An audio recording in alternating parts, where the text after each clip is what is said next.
See Lexus of Nashville for details.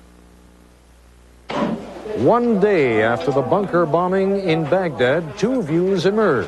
At home, some see it as a normal, if tragic, consequence of war. But abroad, anti-American feelings fester over what's seen as U.S. excess. We'll have the latest on the Gulf War, and we'll be joined live by the Iraqi ambassador to the UN tonight.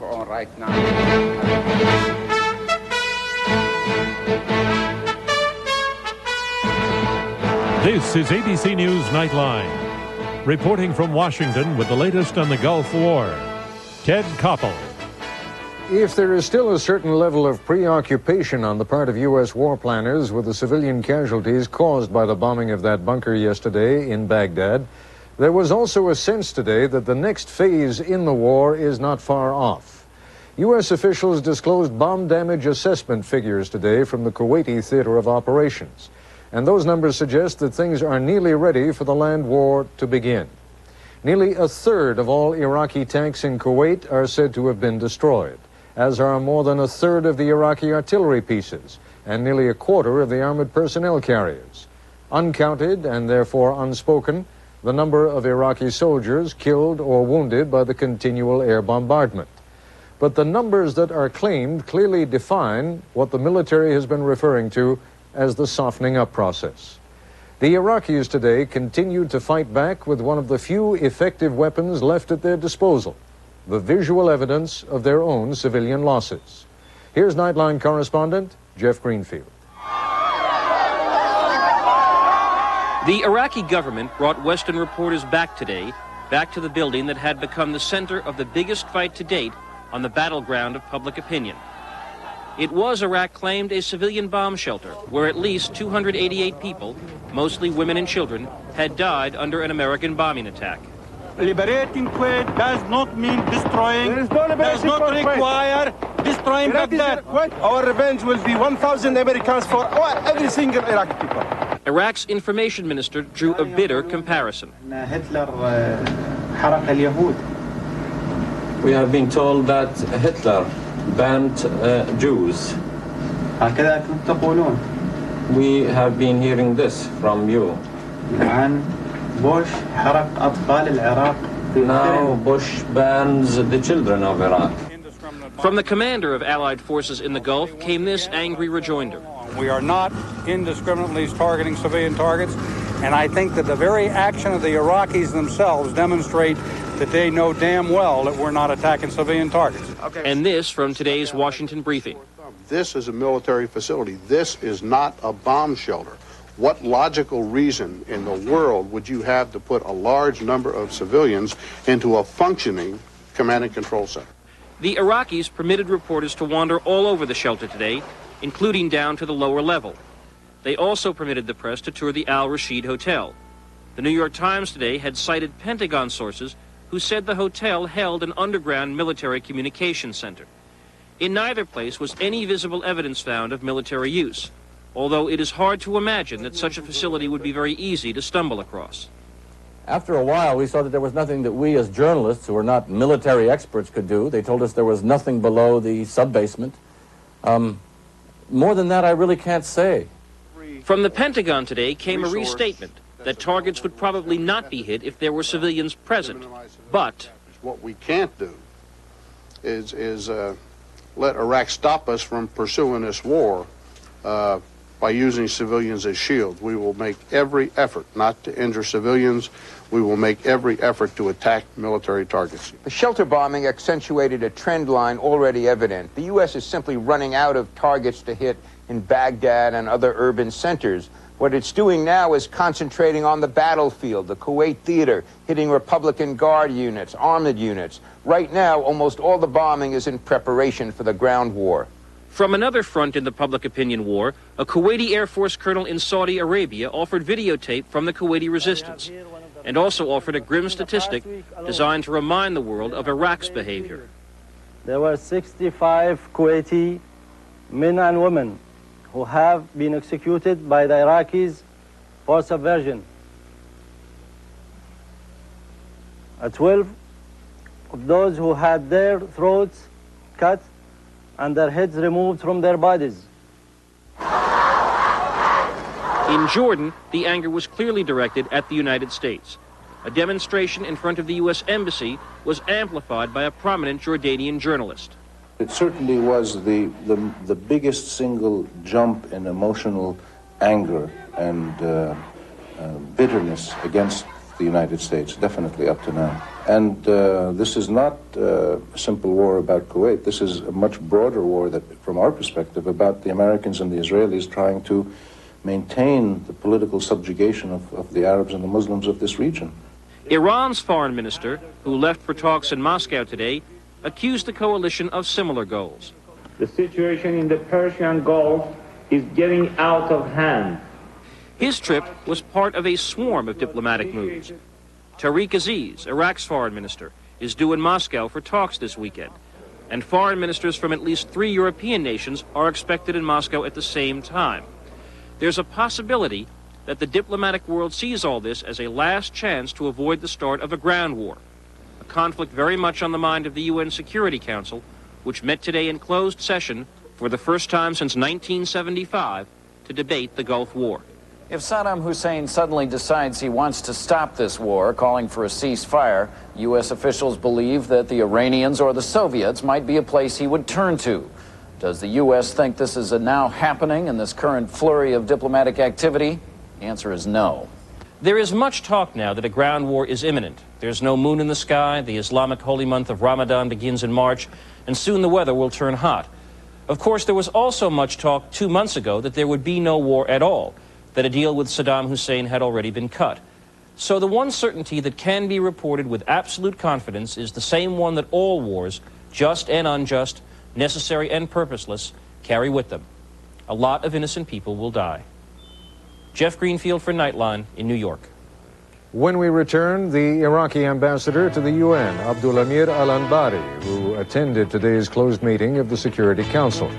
And later in our broadcast, we'll hear the views of a member of the Senate Foreign Relations Committee, Christopher Dodd of Connecticut, and former Navy fighter pilot, Senator John McCain of Arizona.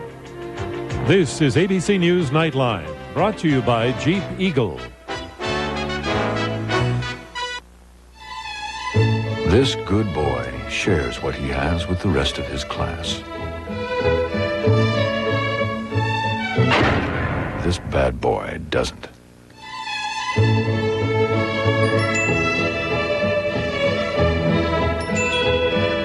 There's only one Jeep Cherokee Sport.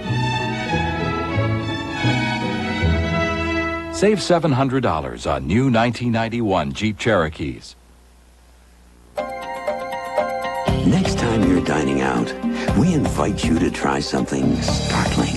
Something that won't cost a thing. Just pick up a packet of Equal. There, the blue one, and taste. We think you'll be so surprised by the great taste of the one with NutraSweet.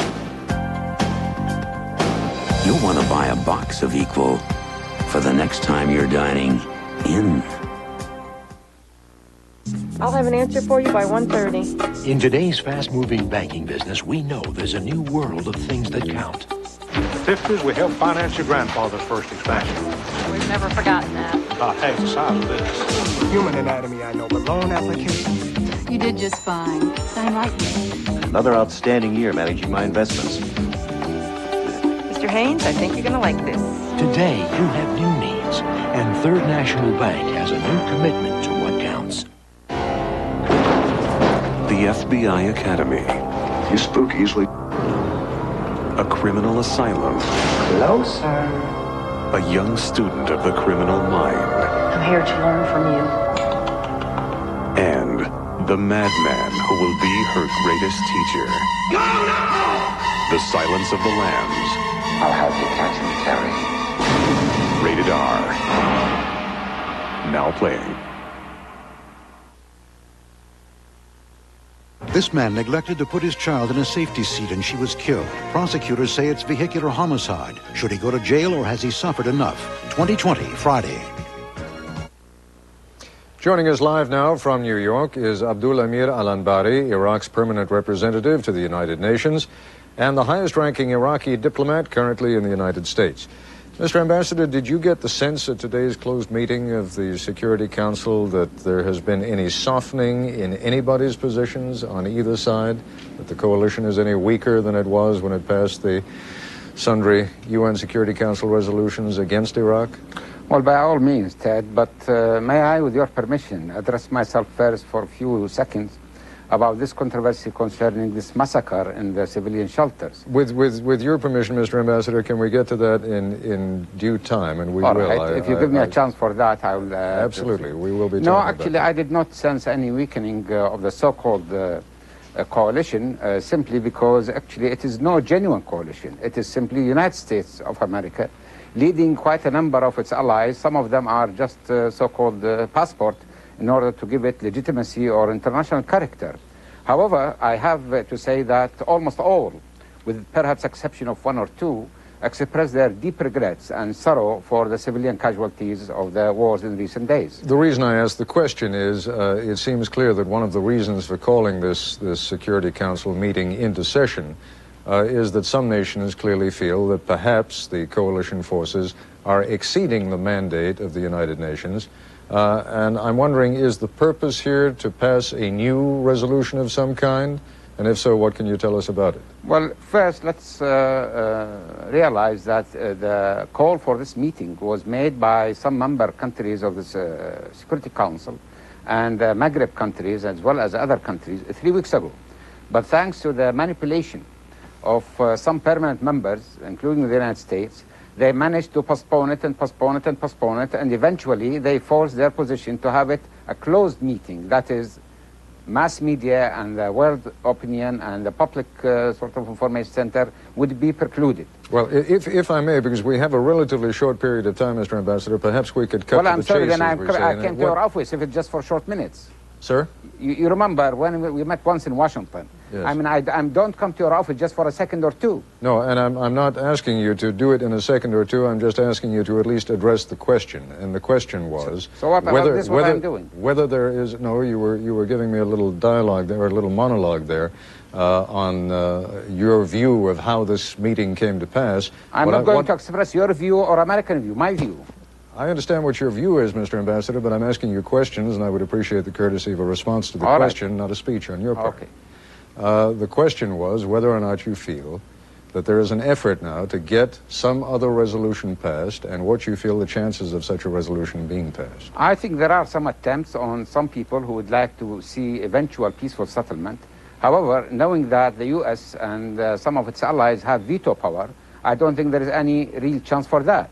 The United States has shut down every diplomatic, every peaceful initiative from August 2nd until now. So I don't expect that any attempt, unless they would like to show how belligerent the United States is, would succeed as long as the U.S. has a veto power. In that case, let's turn to an area where the United States presumably has no veto power, and that is in Moscow, where your foreign minister is headed, and where indeed 3 of the ministers from the European Economic Council are also headed. What chances do you believe that meeting has of producing any kind of a negotiated settlement? I hope they would lead to some negotiated settlement, because this is what we had been after from the very beginning of the crisis. We had been emphasizing that we are interested in dialogue, but the other side saying no negotiation, no discussion, no etc., etc. However, I really don't hold much hope, again, because of the American stand. The United States is after Iraq, period. Well, you are quite right if what you mean by that is that the United States has made it clear that it is going to require as a precondition the withdrawal of Iraqi troops from Kuwait. So my question to you, sir, is there any chance, you think, of Mr. Tariq Aziz going to Moscow and agreeing to an unconditional withdrawal of troops from Kuwait? We never accept, and neither the Soviet Union accepted when they invaded Afghanistan, or America when they invaded Panama, or some other countries, military dictators. We are interested in a negotiated settlement. We have said that we are ready to implement Security Council resolution concerning all the problems in the Middle East, including the so-called Gulf crisis, including Lebanon, including the Palestinian issue. What's wrong with this? This is not a precondition. This is a call for reason and rationality and justice and fairness. But the United States considers this a precondition. We don't consider that. We are ready to solve the problem in the Gulf, the so-called Kuwaiti question, as long as it's part of a package. that would give every party whatever rights they are entitled to under international law. You're a practical man, Mr. Ambassador. You must recognize that in saying what you're saying, if that reflects the position that Tariq Aziz is taking to Moscow, that the chances of the land war beginning are quite great. Well, I tell you, I don't think the United States, they might eventually launch a land war, but they would like so far from their strategies to avoid any casualties by concentrating on aerial, heavy, intensive, high-altitude bombardment to Iraq, with the view of really breaking the moral and the military will of the Iraqi population. But I don't know whether there will be a ground war or not. However, if we are attacked, we are ready to defend ourselves.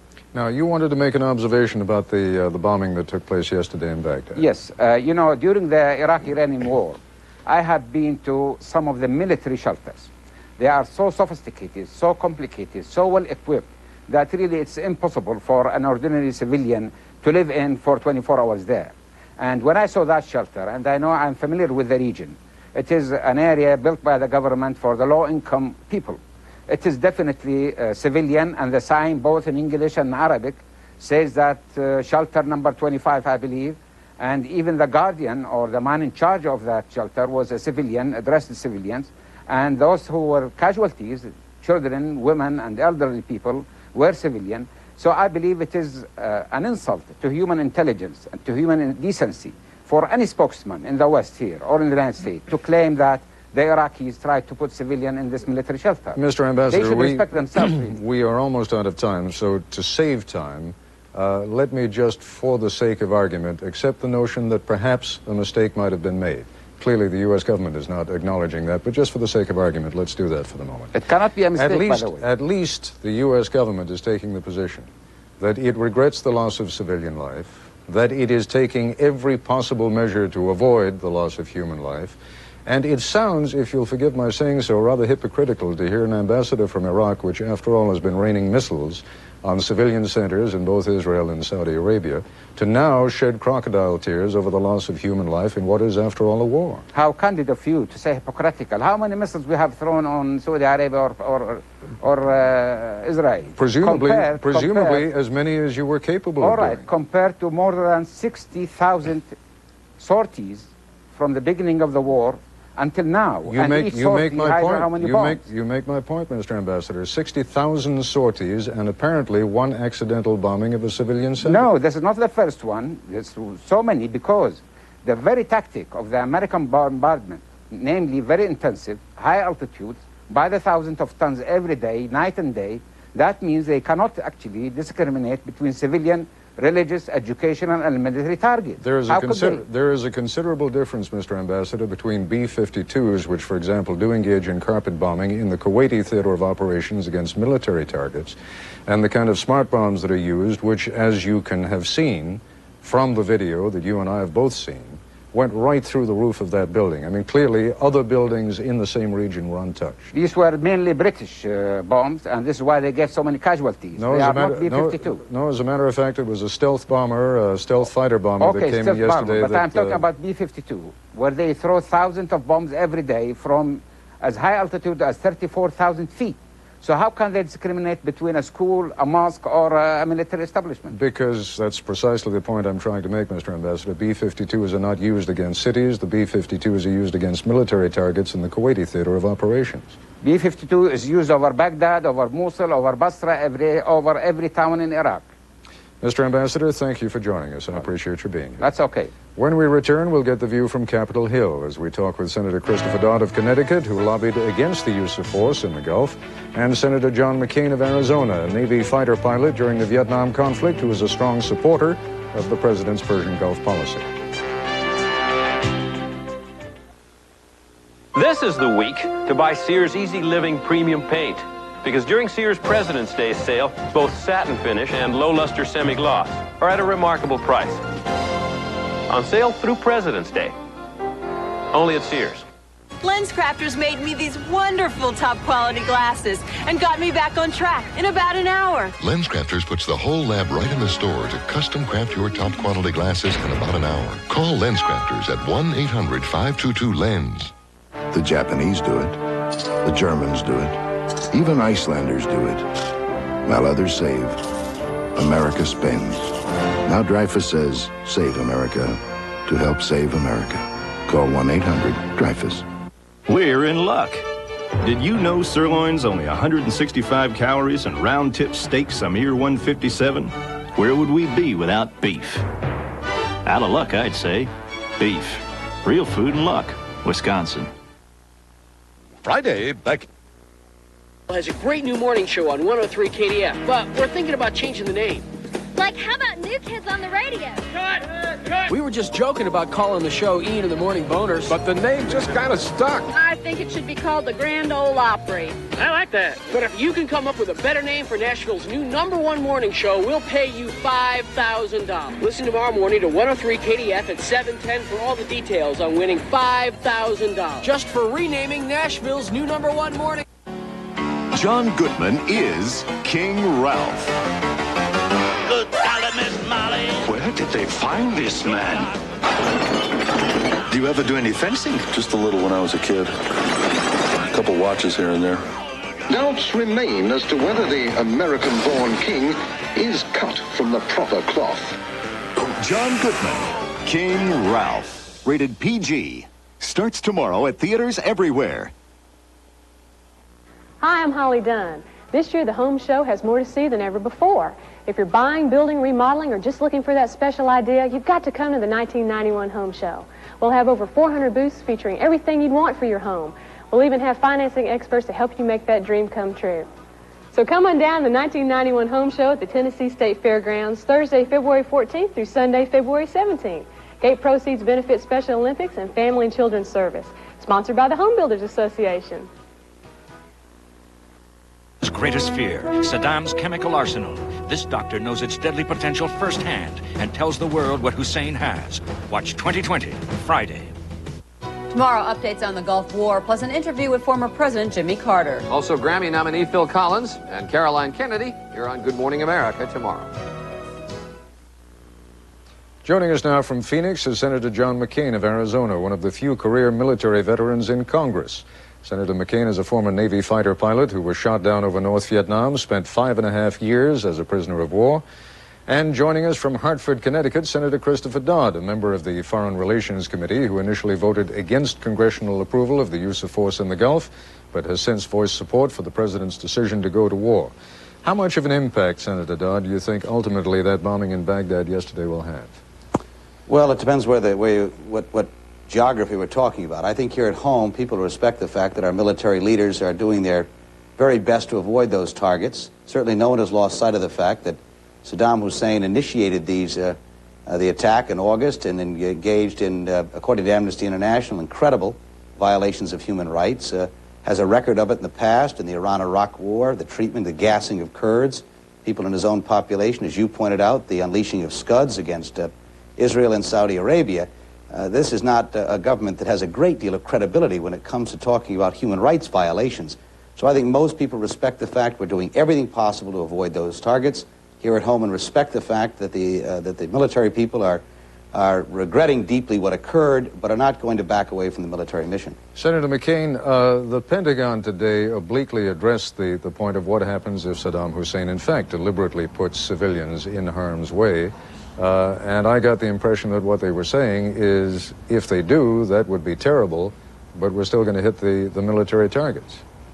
I think that's the case, Ted, although perhaps in a hotel where lots of journalists and diplomats are, they may make an exception. But overall, the rule has to be that you can't use that kind of a method as sanctuary to protect your military capabilities, because then we pay on the battlefield with U.S. casualties if we don't do everything we can to reduce the enemy's military capacity. And so it's a tough decision, and it's a very difficult one, but clearly I think a correct strategy. So far, at least, I get the impression that most Americans, certainly many Americans, take the view that it is a tragedy when civilians are killed, and clearly there is a hope that civilians will not be killed in the future, but I don't think there has been any lessening of support for the president's policy thus far. Do you think that the president's policy could sustain many more such accidents, however? I think they could sustain quite a few, Ted. As you and Chris both mentioned, this guy Saddam Hussein has been able to define himself in the minds of the American people as the brute that he is, and his unspeakable cruelties have made a deep and lasting impression. I think the criteria goes back to what you and I have discussed in the past, and that is the number of casualties in the event of ground operations. I think that's the real criteria. I think the American people, and frankly the Arab people, are sophisticated enough to realize that the United States may make mistakes and tragedies may occur, but we are not like our enemy, who has decided to use destruction and threats of destruction of civilians and incredible damage inflicted on them as an instrument of national policy. Senator Dodd, the public debate has sort of gone in several phases. First of all, use the economic sanctions. Clearly, that did not work, and the aerial bombardment began. We are now at that next phase. Do you think that a ground war can be, or for that matter, should be avoided? Well, I think certainly the president would like to avoid it. I think we'd all like to avoid it and have Saddam Hussein leave Kuwait tomorrow. But based on what the ambassador said this evening, I don't think there's any great likelihood of that. And I think a ground war becomes inevitable. But I believe that the administration and our military officials are doing everything possible to minimize the loss of life when that ground war takes place. And I agree with what John has said here. These targets we're hitting are designed to minimize the loss of life when that occurs. My hope would be that we could avoid it, but frankly, I think that's going to be impossible. Gentlemen, I'm afraid I chewed up some of your time with the Iraqi ambassador, so my apologies to you both, and my thanks for joining us, Senator McCain, Senator Dodd. I'll be back right after this. So in my interview, they told me how Dow can take all this coal and turn it into clean burning gas. Wouldn't that cut down on acid rain? You got it. Sounds like one serious job, son. I just wish it wasn't so far away. Gonna miss you, Mike. Hey, take care of this for me. You can make a difference in what tomorrow brings. Son, show them what you got. 'Cause Dow lets you do great things. So what are we hearing now? Wait on airbags for minivans. Nobody puts an airbag in a minivan. It's too tough to engineer them. Well, we did it anyway. No waiting. They're here. Sure, people still have to wear seatbelts with a minivan airbag. So what? Everybody should wear a seatbelt. No, some things you wait for, some things you don't. Minivans with airbags, you don't wait.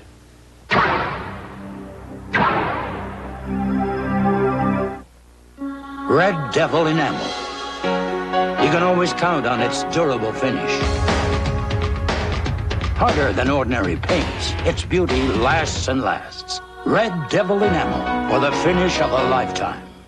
Goodfellas, nominated for 6 Academy Awards, including Best Picture, Best Director, Best Supporting Actor and Actress. Goodfellas, 6 Academy Award nominations, including Best Picture. Rated R. Starts Friday, February 15th. All across America, people are throwing in the towel. The scrub brush, the rubber gloves, and refusing to wash all their dishes before they wash their dishes. They're turning off their faucets and turning on the Maytag Jet Clean dishwasher that scrubs with 47 powerful jets, filters, then disposes. It's made to get dishes clean, no strings attached. Or a repairman. The Jet Clean dishwasher from Maytag, the dependability people. Tomorrow night, 2020 looks into Saddam Hussein's chemical warfare potential as the possibility of a ground war looms. And survivors tell the horrors of Iraqi chemical attacks during its war with Iran. That's our report for tonight. I'm Ted Koppel in Washington. For all of us here at ABC News, good night. This has been Nightline. If you wish a video cassette version of Nightline, the cost is $14.98 plus $3.95 shipping and handling. Nightline is a presentation of ABC News. More Americans get their news from ABC News than from any other source. America's watching ABC. Did you ever notice that most truck sales seem like a really big deal? Until you get up close. But Isuzu looks great from any angle. Like now during Isuzu's really big sale. You could actually save up to $2,000 on a versatile Trooper. or up to $1,500 on one of these rugged pickups, thanks to factory-to-dealer incentives. So come in now for some really big savings. You could save up to $2,000 during Isuzu's really big sale. I told you we were serious. This is a hamburger. Now it's a cheeseburger. Hey, now it's a sausage biscuit. Because from now on, you can get our original juicy hamburger for just 59 cents. Delicious cheeseburger for 69 cents. And mouth-watering sausage biscuit for just 79 cents. Our new real value menu. With a dime here and a dime there, now there's a real value. You know where. You'll love the change at McDonald's. Diet Cola. Diet Cola. What's it like to break the mold?